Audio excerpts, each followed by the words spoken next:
पतंग का सीजन आ चुका है। आसमान में हर जगह हमें पतंग ही दिखने वाले हैं, लेकिन हम लोग हर साल ही देखते हैं कि नायलॉन मांझा की वजह से कितने लोगों की गर्दनें कटी है, कितने परिंदे इसके शिकार हुए हैं। हम लोग हाल ही में देख रहे हैं कि कई जगह पर नायलॉन मांझा से हादसा हो रहे हैं। इसी के चलते महानगर पालिका के कमिश्नर जी श्रीकांत ने भी यही कहा है कि नायलॉन मांझे का इस्तेमाल ना।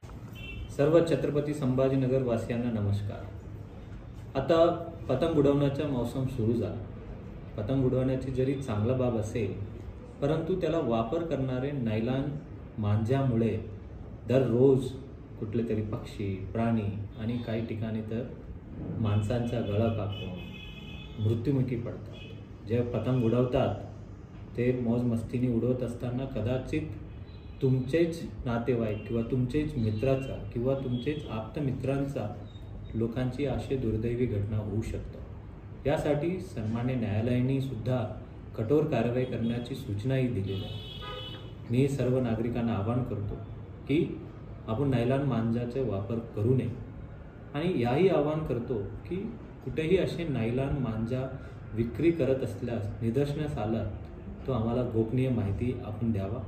तुमचे नाव गोपनीय ठेवण्यात येतील आणि 100% त्यांच्या दुकानाच्या विरुद्ध एकदम धडक कारवाई करून त्या दुकान सील केले जातील। अनाधिकृतपणे असेल त्याला तोडण्यातही येतील आणि आपल्या एक इन्फॉर्मेशनमुळे कदाचित कोणाचा तरी जीव वाचू शकतो आणि नक्कीच माझ्या छत्रपती संभाजीनगर वासी मला हा इन्फॉर्मेशन देऊन त्यांच्या विरुद्ध कडक कारवाई करण्याची भाग पाडतील अशी अपेक्षा। सर्वांना नमस्कार।